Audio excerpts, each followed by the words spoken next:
The dinner rush at Belle Maison was in full swing. The restaurant hummed with the soft clink of silverware against fine china and the gentle murmur of conversation.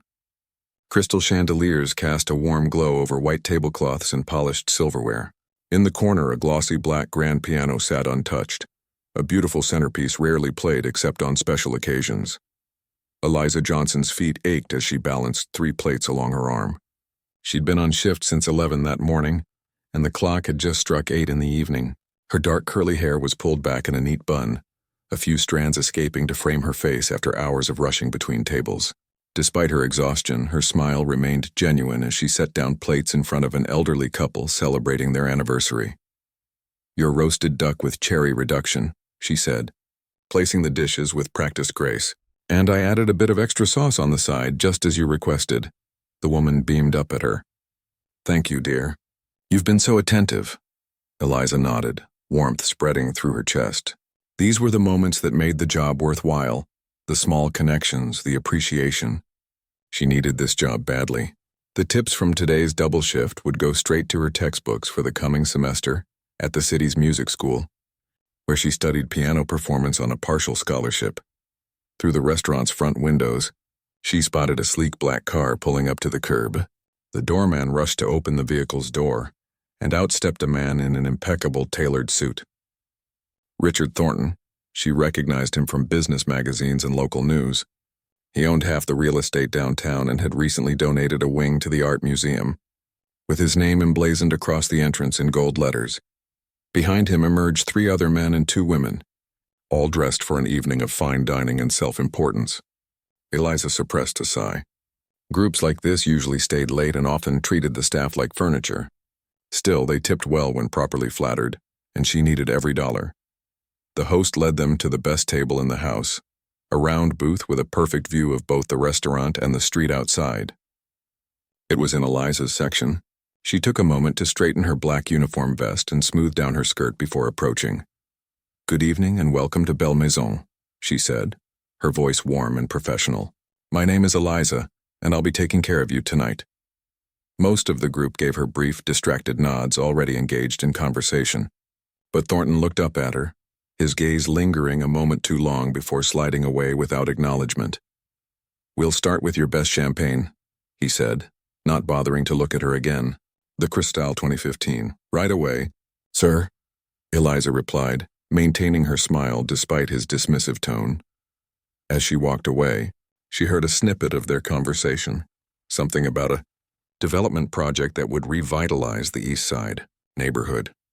Revitalize, that's what they called it when they bought up blocks of affordable housing, forced families to move, and built luxury condos no one from the original neighborhood could afford. The same revitalization had pushed her grandmother to relocate last year after 40 years in the same apartment. At the bar, Paolo, the head bartender, was already preparing their champagne. He'd been at Belle Maison for nearly 20 years and missed nothing. "Thornton and his crowd, huh?" he said quietly, carefully placing flutes on her tray. "Watch yourself with that one. Big tipper when he's happy, but I've seen him reduce servers to tears if everything isn't perfect." "I'll manage," Eliza said, balancing the heavy tray with practiced ease. "Just a few more hours, then home to practice for my recital next week." "That conservatory is lucky to have you," Paolo said with a wink. "Maybe someday you'll play on that fancy piano we keep as decoration." Eliza smiled but didn't respond. Few people at work knew about her studies or her passion. It was easier that way. No questions, no expectations. Just her doing her job and going home to her tiny apartment where her upright piano waited, slightly out of tune but entirely hers. When she returned to Thornton's table, the conversation halted abruptly. One of the women, wearing a dress that probably cost more than 3 months of Eliza's rent, was mid-laugh, her hand resting on Thornton's arm. "Your champagne," Eliza announced, carefully pouring for each guest. When she reached Thornton, he looked directly at her for the first time. "Have we met before?" he asked, his tone suggesting he knew very well they hadn't. People like him didn't cross paths with people like her, except in settings like this where she served him. "I don't believe so." "Sir," she answered politely. "You look familiar," he insisted, though his eyes told her he was playing some sort of game. "Perhaps you've worked at one of my events?" "No, sir." I've been at Belle Maison for just over 2 years. He took a sip of champagne, eyes never leaving her face. 2 years.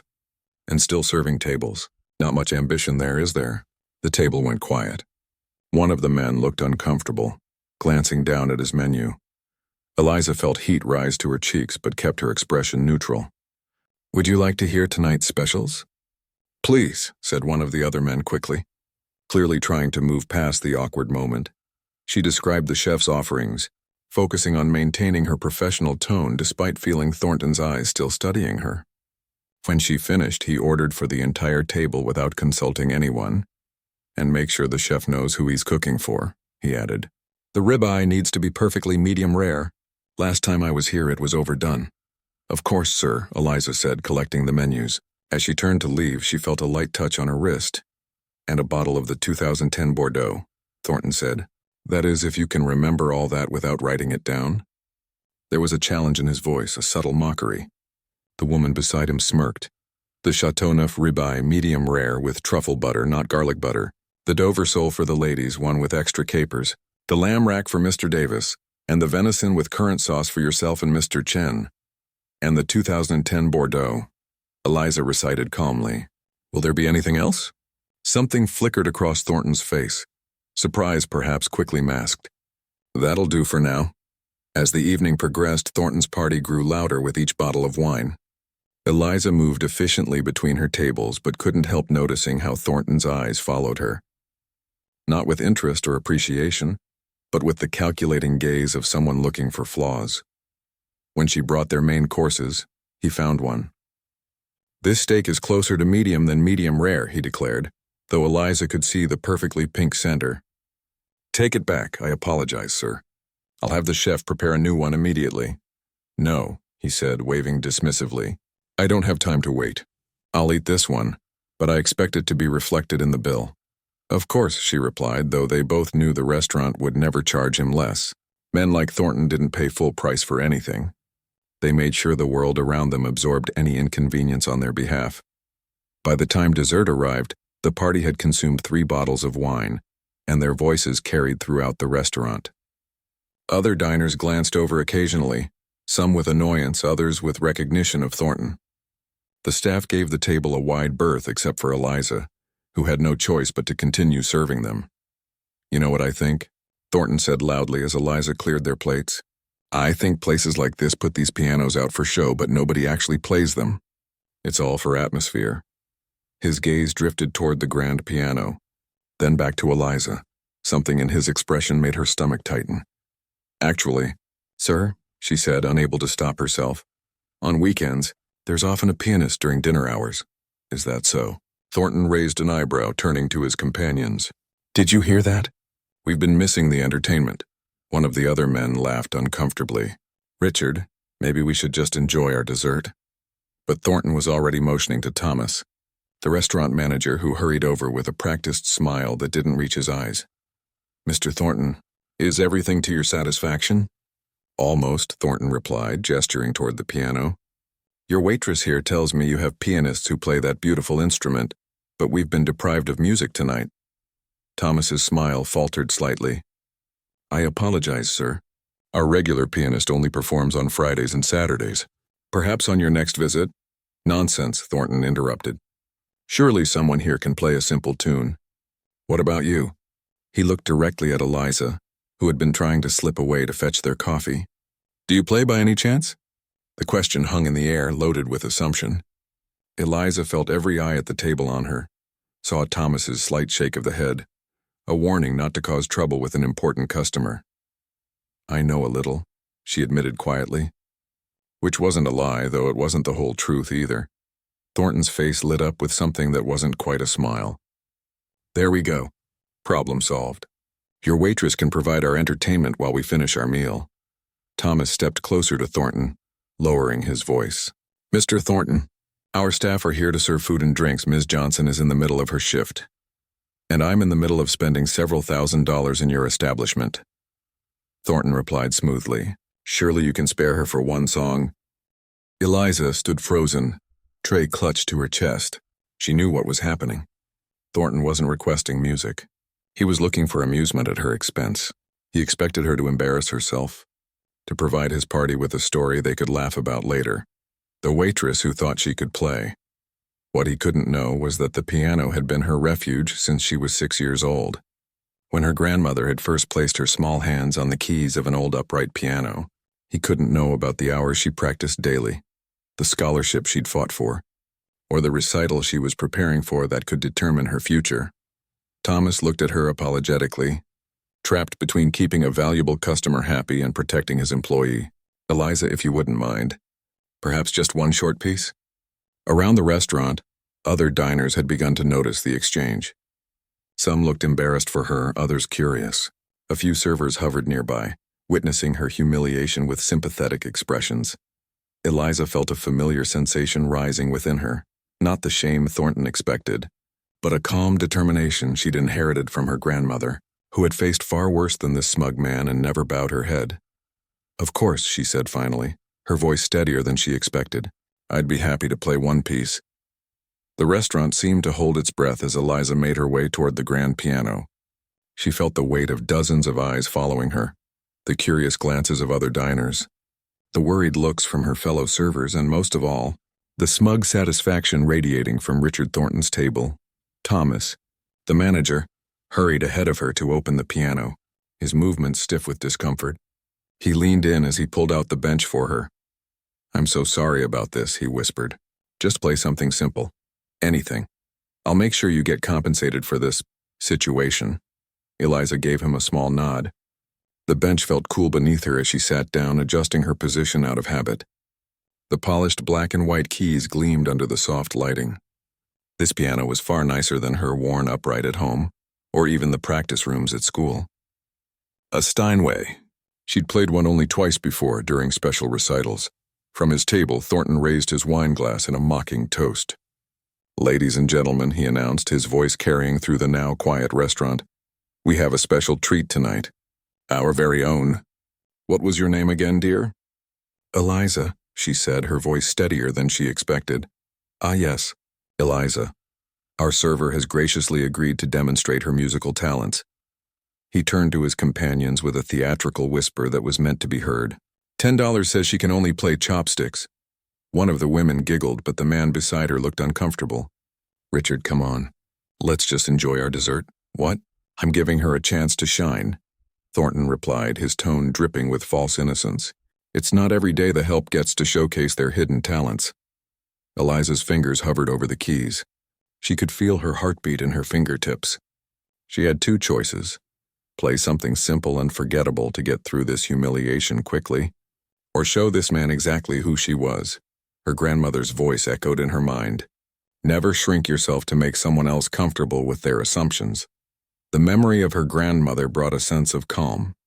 She closed her eyes for a moment, letting the restaurant and Thornton's smirking face fade away.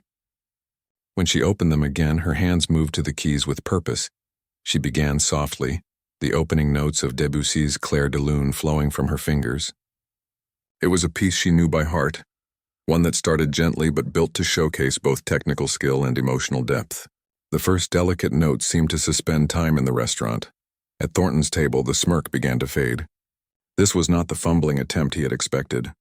Even in these first moments, there was a confidence to her playing that couldn't be faked. Eliza's body swayed slightly as she leaned into the music, letting her fingers find each note with precision. The piece wasn't just memorized. It lived in her muscles, in her bones. She'd played it hundreds of times before, in her tiny apartment with the neighbor's television blaring through the wall, in practice rooms during lunch breaks, in her mind during long shifts when her hands were carrying plates but her thoughts were filled with music. As the piece progressed, she forgot about the audience, about Thornton, about the fact that she was still in her server's uniform. The restaurant around her melted away. This was why she worked double shifts and ate ramen noodles 4 nights a week, for moments when she could disappear into the music. Near the back of the restaurant, Paolo the bartender had stopped mixing drinks. The kitchen staff peered through the swinging doors. The couple celebrating their anniversary held hands across their table. The woman's eyes closed as she listened. At his table, Thornton sat very still, his dessert untouched. The mocking smile had vanished from his face, replaced by something closer to confusion. This wasn't part of his script. The waitress was supposed to play badly, a few clumsy notes that would give them all something to laugh about. Instead, the music flowing through the restaurant was transforming the space, creating a moment no one had expected. One of the men at his table gave a low whistle of appreciation. "Well, I'll be damned," he murmured. As Eliza approached the crescendo of the piece, her hands moved with increasing confidence and speed. Her body rocked slightly forward as her fingers stretched across the octaves, drawing out the full range of the piano. The sound filled every corner of the restaurant, rich and textured and alive. Thomas stood near the kitchen, his earlier anxiety replaced by astonishment. In 2 years, he'd never known Eliza was capable of this. She'd mentioned studying music once, but he'd pictured basic lessons, not this level of artistry. He made a mental note to ask her about weekend performances as soon as this evening ended. As the final notes of Clair de Lune faded, there was a moment of complete silence. Eliza sat still, hands resting lightly on the keys, almost afraid to break the spell she'd cast. Then someone began to applaud, the elderly man from the anniversary couple. Others joined in, the sound swelling until the whole restaurant was filled with enthusiastic applause. Eliza stood and gave a small, awkward bow, unused to this kind of attention. Her cheeks flushed as she looked around the room, seeing admiration on faces that had barely noticed her before. Even other servers were clapping, some with knowing grins that suggested they'd been keeping her secret too. Only at Thornton's table was the reaction mixed. 2 of his guests were applauding genuinely. The others looked to Thornton for their cue, uncertain how to respond. Thornton himself sat motionless, his expression unreadable. The challenge had backfired spectacularly, leaving him without his expected punchline. As Eliza turned to return to her duties, a voice called out, "Another." She paused, looking back to see who had spoken. It was an older woman near the window, raising her glass in Eliza's direction. "Yes, another piece, please," called someone else. Thomas caught her eye across the room and gave a slight nod. "Permission granted?" Eliza returned to the bench, settling herself once more before the keyboard. This time she didn't hesitate. Her fingers found the opening bars of Chopin's Nocturne in E-flat major, another favorite she often played when she needed to remind herself why she worked so hard. The melody rose and fell like gentle waves, the left hand providing a steady rhythm while her right hand embroidered the air with delicate patterns of notes. This piece was more technically demanding than the first, with intricate runs and ornaments that separated casual players from serious pianists. At his table, Thornton's face had lost its usual confidence. He watched Eliza's hands moving across the keys with growing discomfort.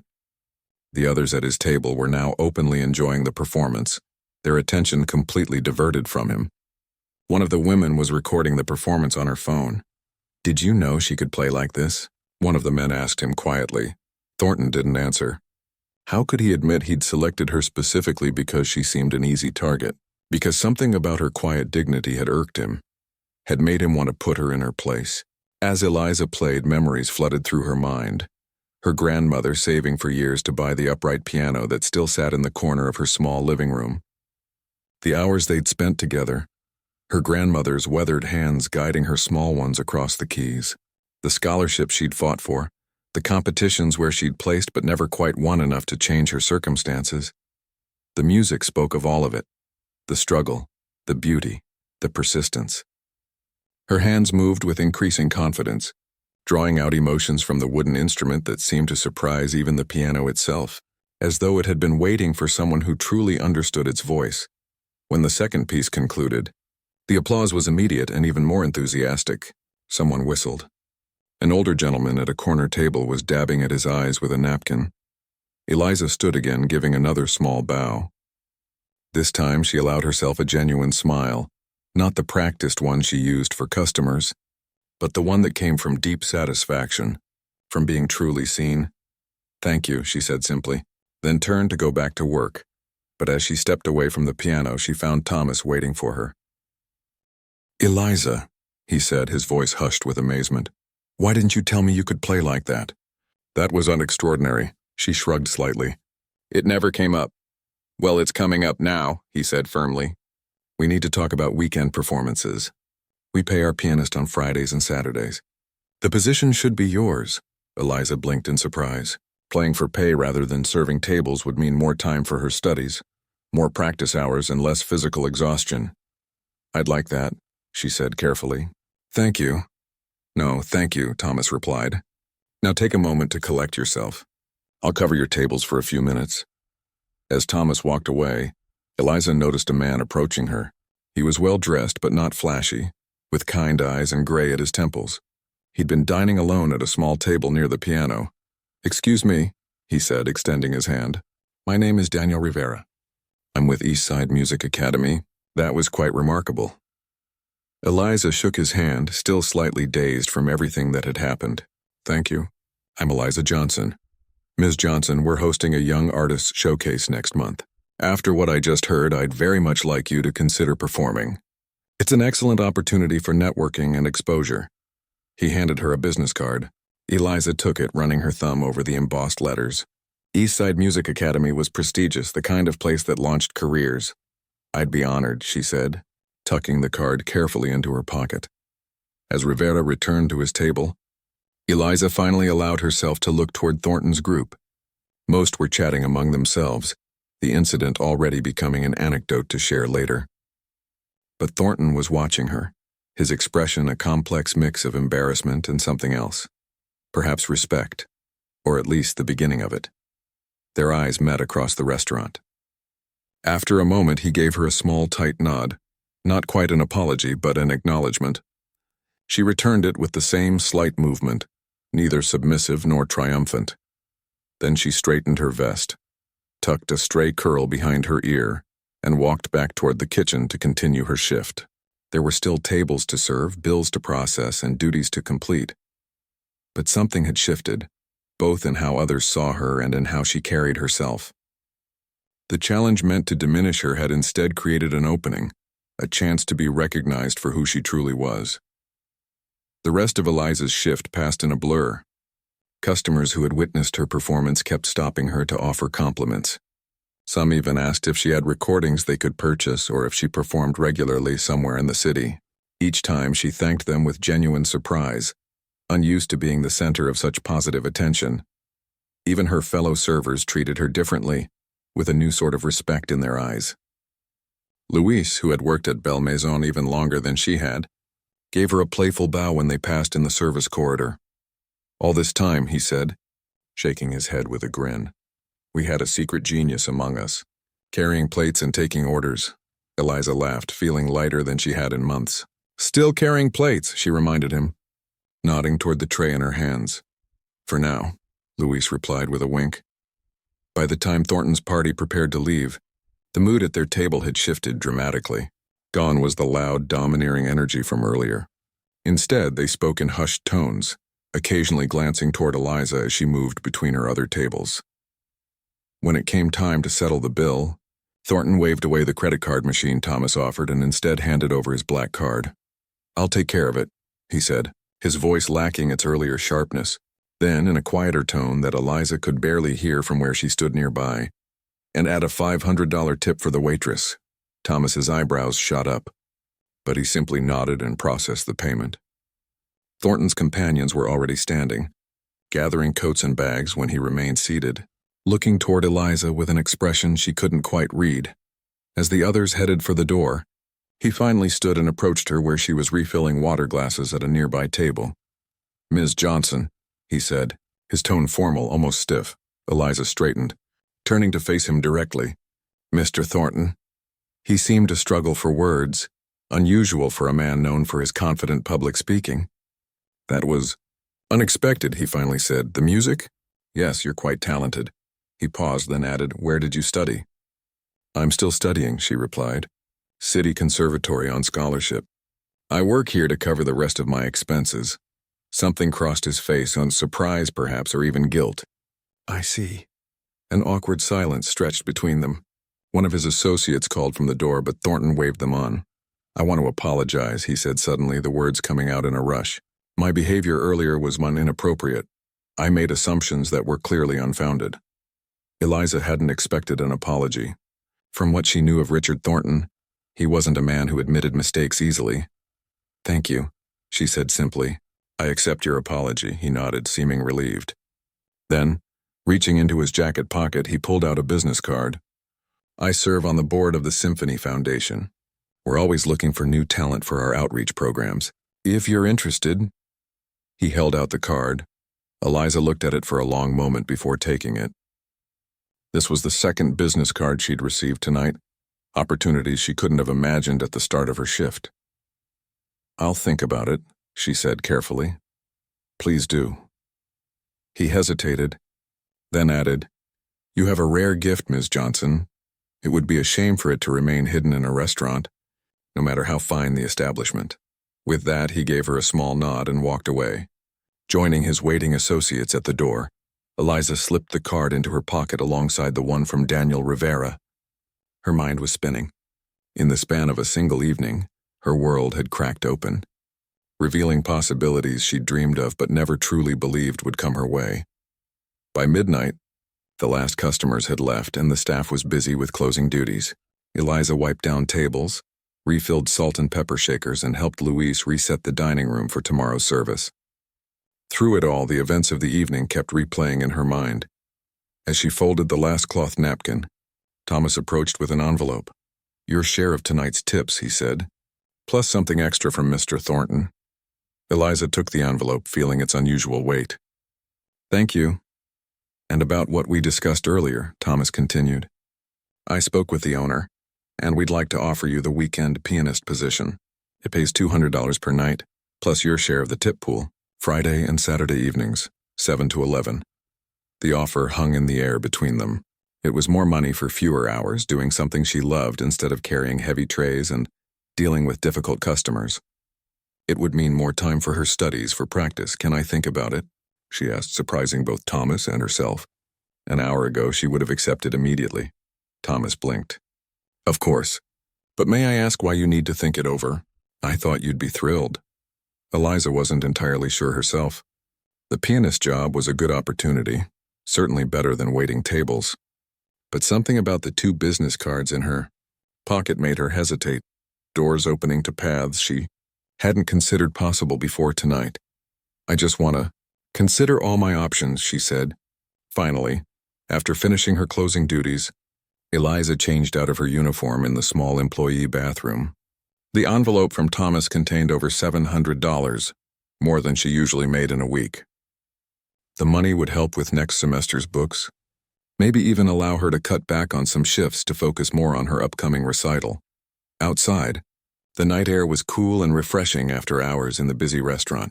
Most of the staff had already gone, heading to late-night bars or straight home to bed. Eliza stood alone on the sidewalk, looking up at the sliver of moon visible between the city buildings. Her apartment was a 30-minute bus ride away, in a neighborhood that had seen better days. The building was old, with thin walls and temperamental plumbing, but the rent was affordable and her neighbors were mostly quiet. More importantly, the landlord had never complained about her playing piano at reasonable hours. As she waited at the bus stop, she pulled out her phone and called the one person who would still be awake at this hour, her grandmother. Grace Johnson answered on the third ring, her voice warm and alert despite the late hour. Eliza, is everything all right, baby? Everything's fine, Grandma, Eliza said, suddenly fighting tears as the emotions of the evening caught up with her. Better than fine, actually. Something happened tonight. Tell me everything, her grandmother said. And so Eliza did about Thornton's challenge. Her decision to play seriously rather than just get through it. The reaction from the audience, the job offer, the business cards. Throughout her story, her grandmother listened without interrupting, though Eliza could hear small sounds of satisfaction at key moments. So now I'm not sure what to do, Eliza concluded. The pianist job would be easier than waiting tables, and it's good money. But these other opportunities, I don't know which path to take. The line was quiet for a moment before her grandmother spoke. Do you remember when you first started playing? Grace asked. You were 6 years old. Your legs were so short they stuck straight out from the piano bench. Eliza smiled at the memory. You used to stack phone books on the bench so I could reach the pedals. That's right. And do you remember what I told you back then? When you got frustrated because your hands were too small to reach the octaves? You said that limitations are just invitations to be creative. Exactly, Grace said, her voice gentle but firm. Now it seems to me you're facing a different kind of limitation. trying to choose just one path when several are opening up to you. Eliza leaned against the bus shelter, watching the empty street. So what should I do? Who says you have to choose just one? Her grandmother replied. Maybe the right answer is to explore all of them and see where they lead. Take the weekend pianist job for now. It's steady money doing what you love. But don't turn down those other opportunities either. See what that Rivera fellow has to offer with his showcase. Talk to Thornton about the Symphony Foundation. That's a lot to take on, Eliza said uncertainly. You've been working double shifts and maintaining a full course load for 2 years. Grace reminded her. You're stronger than you know, baby girl. And sometimes when doors finally start opening, you need to be brave enough to walk through them, even if it means walking through several at once. Eliza took a deep breath, feeling some of her confusion settle. Her grandmother had always had this effect on her, helping her see things more clearly without telling her what to do. I'm proud of you, Grace continued. Not just for how you played tonight, but for standing tall when that man tried to humiliate you. You didn't shrink yourself. I thought of you, Eliza admitted. I could almost hear your voice telling me not to let him make me small. Good. Because you are not small, Eliza. You never have been. There was a fierceness in her grandmother's voice now. Those people tonight saw just a glimpse of what I've always seen in you. The headlights of the approaching bus illuminated the empty street. Eliza gathered her bag, feeling a new sense of resolve. I should go, Grandma. My bus is coming. Call me tomorrow and let me know what you decide. I love you, baby. I love you too. And Grandma? Thank you. For what? For the piano lessons. For believing in me. For everything. On the bus ride home, Eliza watched the city roll by. Its nighttime face different from the daytime one she usually saw. Quieter, more mysterious, full of pockets of darkness and unexpected light. It felt like a metaphor for her own life, which had just revealed depths and possibilities she hadn't imagined when she'd walked into work that afternoon. By the time she reached her stop, she had made her decision. She would accept the weekend pianist position at Belle Maison. She would call Daniel Rivera in the morning about the showcase. And yes, she would even contact Richard Thornton about the Symphony Foundation, though that conversation would be more complicated. As she climbed the 4 flights of stairs to her apartment, the elevator was perpetually out of service. She felt lighter than she had in months, despite the physical exhaustion of her long day. When she unlocked her door and stepped inside, her eyes went immediately to the upright piano in the corner of her small living room. It wasn't a Steinway like the one at the restaurant, but it was hers. Or rather, it was theirs, hers and her grandmother's, a shared legacy of music and perseverance. Dropping her bag on the worn sofa, Eliza walked to the piano and ran her fingers lightly over the keys without pressing them down. Tonight had changed something fundamental. She had been seen, truly seen for who she was and what she could do. The memory of those moments at the piano in Belle Maison would stay with her forever, not because of Thornton's attempted humiliation, but because of how she had transformed it into something entirely different. With a small smile, she sat down at the bench, pulled out her sheet music, and began to practice for her upcoming recital. Even after a full day of work, her fingers found the keys with precision and feeling. Tomorrow would bring new challenges and decisions, but tonight, in this moment, there was just the music, as there had always been. The next 2 weeks passed in a whirlwind for Eliza. She accepted the weekend pianist position at Belle Maison, and word of her talent spread quickly. The restaurant, already popular, now had waiting lists for tables near the piano on Friday and Saturday nights. People came specifically to hear her play, some even requesting favorite pieces by leaving notes with their reservations. Eliza created a routine that allowed her to balance everything.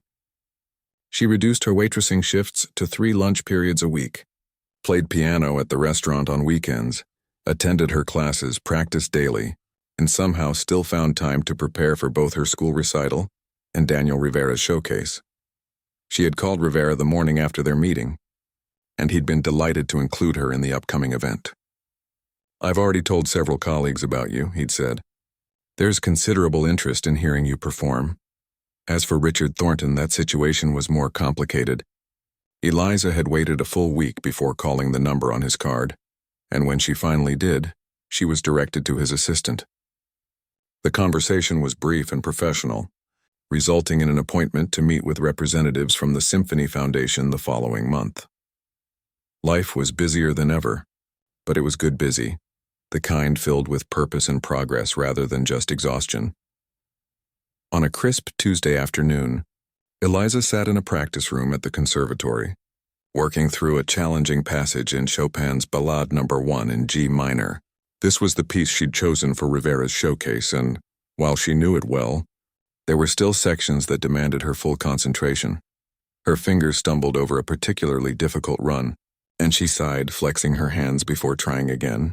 The passage required both technical precision and emotional depth, a combination that had always drawn her to Chopin's work. A knock at the door interrupted her practice. Professor Chen, her piano instructor, peeked in. "How's it coming along?" he asked, stepping inside. He was a small man with wire-rimmed glasses and an intense gaze that had intimidated Eliza when she first began studying with him. Now she recognized that intensity as passion for music rather than criticism of her playing. "The transition here still isn't as smooth as I want it to be," she admitted, pointing to a section in the sheet music. Professor Chen nodded, sitting beside her on the bench. "Play it for me." Eliza took a deep breath and began the passage again. When she reached the troublesome section, she felt her left hand tighten slightly, causing a barely perceptible hesitation that most listeners wouldn't notice, but that bothered her nonetheless. "I see," Professor Chen said when she finished. "You're anticipating the difficulty. Your body tenses before you even reach those measures." "I know," Eliza sighed. "I've been working on it. May I?" he asked, gesturing to the piano. Eliza moved aside, watching as her teacher demonstrated the passage. His hand seemed to float above the keys, each finger finding its note with effortless precision. "It's not about playing faster or harder," he explained. "It's about preparing mentally, setting your hands up for success before you reach the difficult part." He played it again, this time narrating his approach. "Notice how I'm thinking ahead, positioning my hand for where it needs to go next, not where it is now." Eliza nodded, absorbing the lesson. Professor Chen had a gift for pinpointing exactly what she needed to adjust in her technique. "Try again," he encouraged, yielding the bench back to her. This time Eliza focused on the preparation, on setting her hands up properly before attempting the challenging run. The difference was subtle but significant. The passage flowed more naturally, without the hesitation that had been troubling her. "Much better," Professor Chen said with a rare smile. "I heard about your performance at Belle Maison, by the way. Quite the story making its way around campus." Eliza felt her cheeks warm. "Word travels fast. In the music world? Like wildfire." He adjusted his glasses. "I'm pleased you're getting recognition, but remember to pace yourself. You're taking on a lot right now." "I can handle it," Eliza assured him, though there were moments, usually late at night when she was reviewing music after a full day, that she wondered if she'd overcommitted. Professor Chen studied her for a moment. "I believe you can. Just don't forget why you play in the first place. It's not about impressing others or collecting opportunities. It's about the music itself." His words stayed with Eliza as she finished her practice session and headed to her afternoon class. Why did she play? The answer seemed obvious: because she loved it. Because music had been her constant companion since childhood. But lately, with all the new attention and opportunities, she sometimes caught herself thinking about how others would react to her playing, rather than losing herself in the pure joy of the music. The days continued to fly by, and before she knew it, the evening of Daniel Rivera's showcase arrived. The event was being held at the East Side Music Academy's recital hall, a beautiful space with excellent acoustics and seating for 300 people. Backstage, Eliza peeked through the curtains at the filling auditorium. The audience was a mix of music enthusiasts, industry professionals, other musicians, and what Rivera had called influencers, people whose opinions could shape careers in the classical music world. Her stomach tightened. This was different from playing at Belle Maison, where people were primarily focused on their meals and conversations, with her music as an elegant backdrop. Here, all attention would be on her performance alone. Nervous, Eliza turned to find a young man about her age standing nearby. He was tall and lanky, with unruly hair and a violin case in hand. "A little," she admitted. "First showcase?" he asked with a sympathetic smile. "Is it that obvious?" He laughed. Only because I was practically hyperventilating before my first one last year. I'm Ben, by the way. Violin. Eliza. Piano. Ah, you must be the restaurant pianist Rivera's been talking about. He rarely gets this excited about new talent. Before Eliza could respond, a stage manager appeared, clipboard in hand. 15 minutes, everyone. Please take your places in the green room. The green room was crowded with performers, 8 in total representing various instruments. There was a cellist, a flutist, Ben with his violin, another pianist besides Eliza, a classical guitarist, and a small chamber trio. All were young artists at the beginning of their careers, hoping for the exposure and connections this showcase could provide. Rivera entered, looking sharp in a charcoal suit. Good evening, everyone. Full house tonight, including some very influential people from the symphony, the conservatory board, and several private patrons of the arts. He beamed at them. Remember, this isn't a competition. It's a celebration of emerging talent. Just play your best and enjoy the moment. As the showcase began, Eliza waited backstage, listening as each performer took their turn. All were talented, some extraordinarily so. The flutist's rendition of a Debussy piece was so delicate and precise it seemed to create visible shapes in the air. The chamber trio performed with a cohesion that made their separate instruments sound like a single voice with multiple dimensions.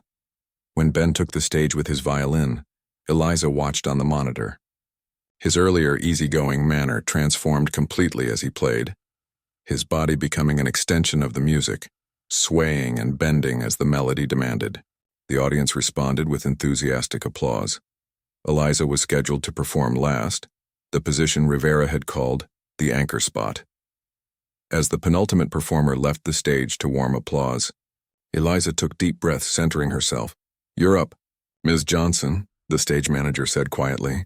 Whenever you're ready.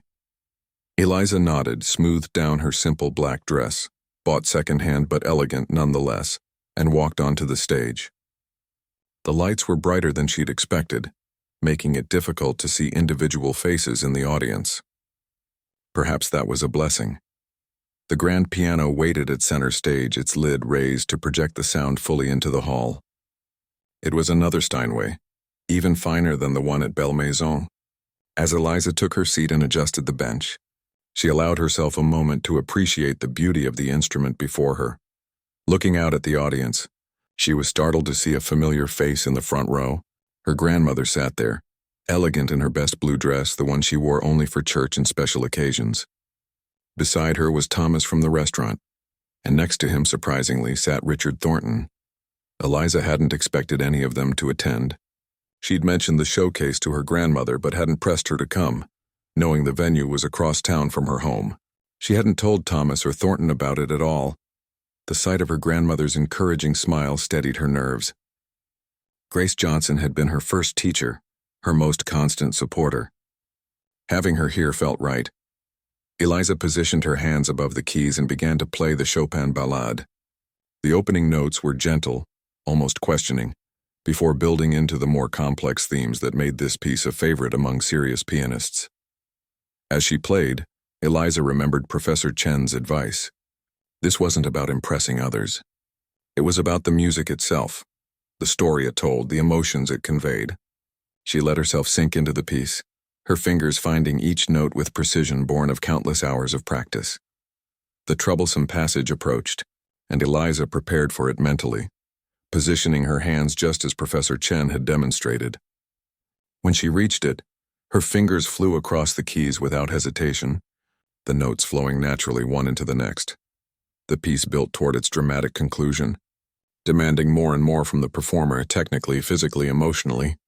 Eliza's body moved with the music, leaning into the powerful crescendos, easing back during the more delicate passages.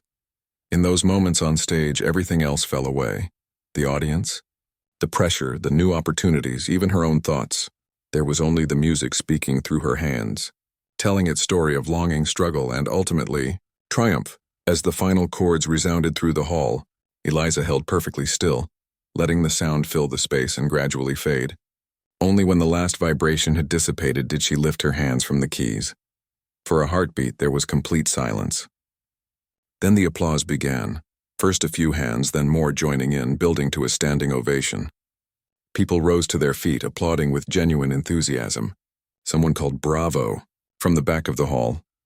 Eliza stood and bowed, her heart pounding with exhilaration. Her eyes found her grandmother in the front row, standing with her hands clasped together as if in prayer, tears streaming down her face. Thomas was applauding vigorously, a proud smile on his face. Even Thornton was on his feet, his expression one of genuine admiration. As Eliza took a second bow, she spotted Daniel Rivera at the side of the stage, beaming and giving her a thumbs up. This wasn't the reaction of people being polite or mildly impressed. This was recognition, full, unreserved acknowledgement of her talent and hard work.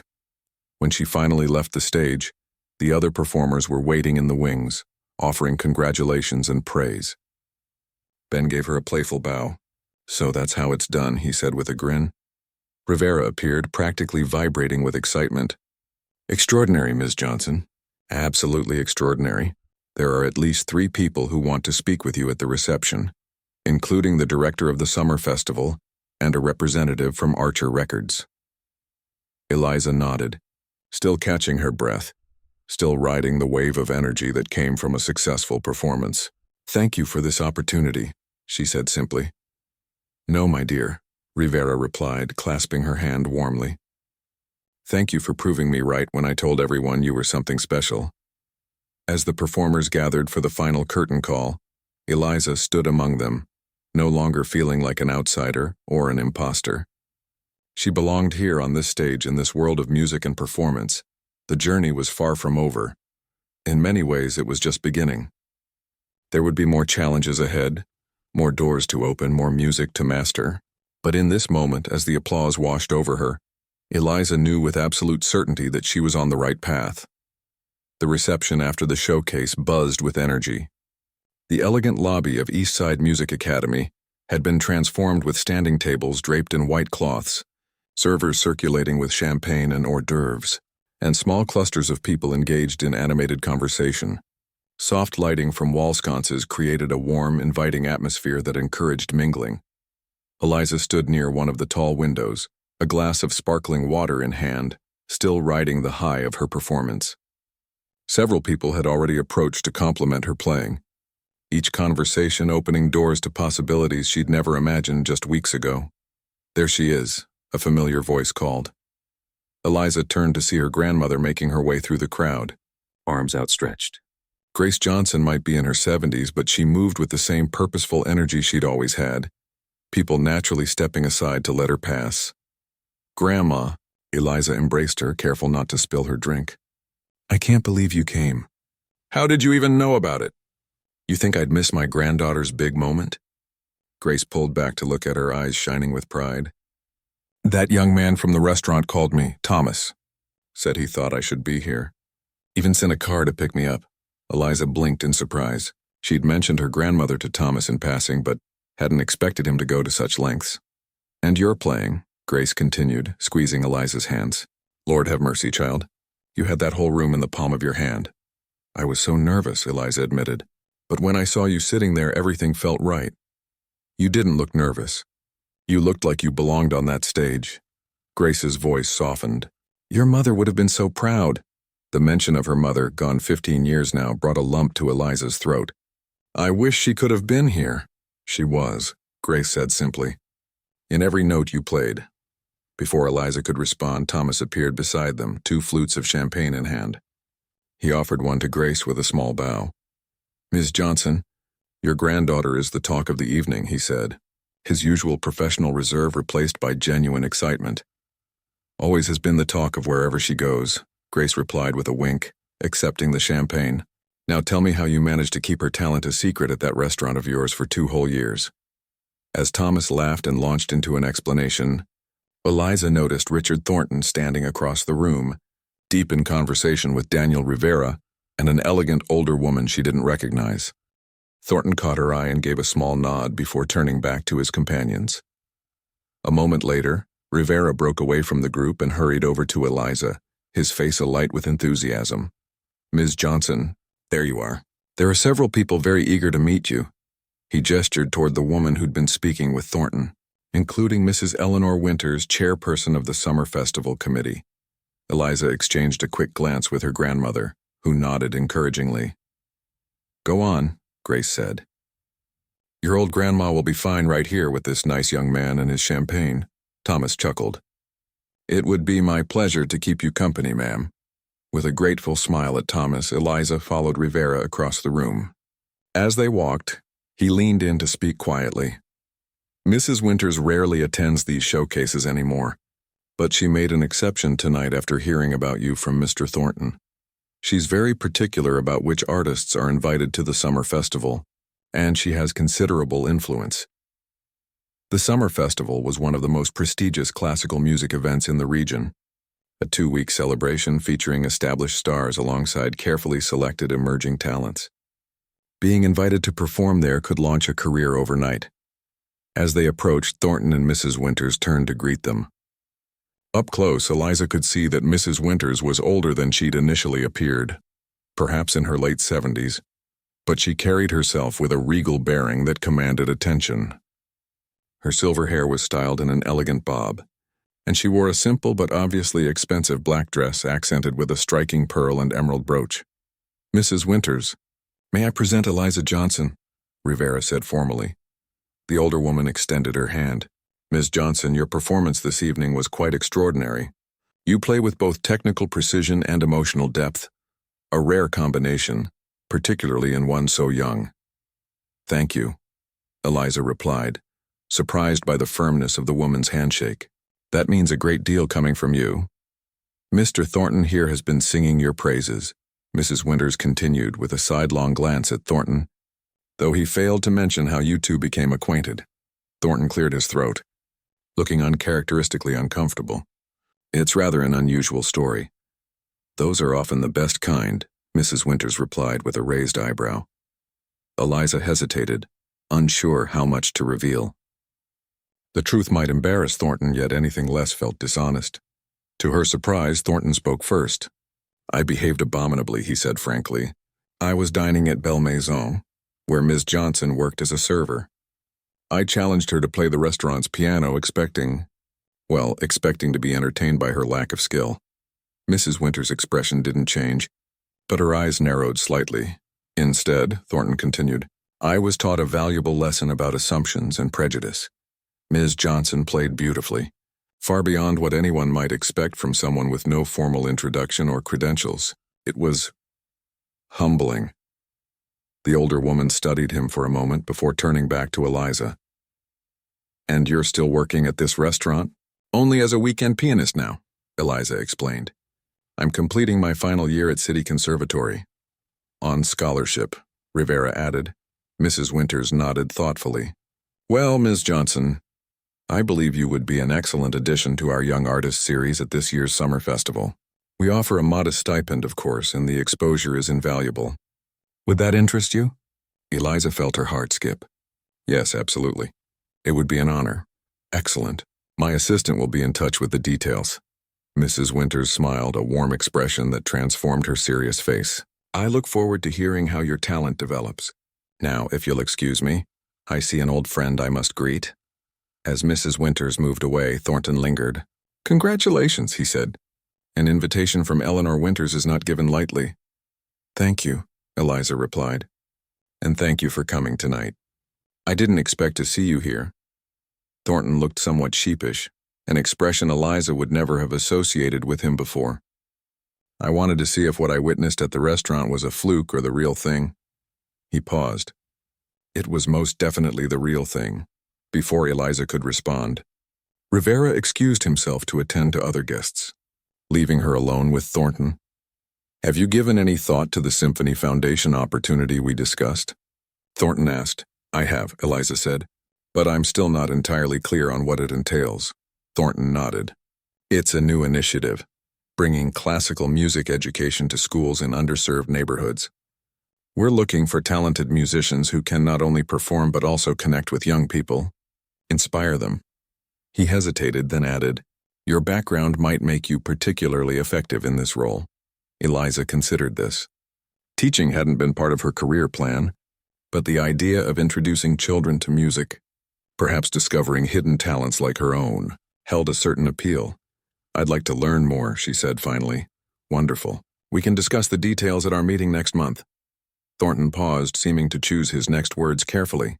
I want you to know that my interest in your career is genuine, not merely an attempt to make amends for my behavior. I appreciate that, Eliza said. Though I must admit, if you hadn't challenged me that night, we wouldn't be having this conversation now. A wry smile crossed Thornton's face. Life has a strange way of working out sometimes, doesn't it? Good evening, Miss Johnson. And again, congratulations. As Thornton walked away, Eliza felt a tap on her shoulder. She turned to find Ben, the violinist from earlier, grinning at her. So you've conquered the great Mrs. Winters and have Richard Thornton acting like a normal human being, he said. Impressive for one evening's work, Eliza laughed. Hardly conquered. Just lucky, I think. Luck had nothing to do with how you played tonight, Ben said, his tone more serious. A few of us are heading to a cafe nearby to celebrate surviving the showcase. Want to join? Real musicians hanging out. No big shots or patrons to impress. The invitation touched her. Acceptance from peers, rather than approval from those in positions of power. I'd like that, she said. Let me just check with my grandmother first. She found Grace chatting animatedly with Thomas and another older woman. All three laughing like old friends. Grandma, some of the other musicians are going out to celebrate. Would you mind if I joined them? Grace smiled. Go, enjoy yourself. Thomas here has promised to see me home safely. She reached up to cup Eliza's cheek. I'm so proud of you, baby girl. This is just the beginning. The cafe was a small, cozy place a few blocks from the music academy. Its brick walls were covered with album covers and concert posters, and a piano sat in the corner. Not a grand like the one Eliza had played earlier, but a well-loved upright with slightly yellowed keys. The group of young musicians claimed a large table near the back, ordering coffees, teas, and a few shared desserts.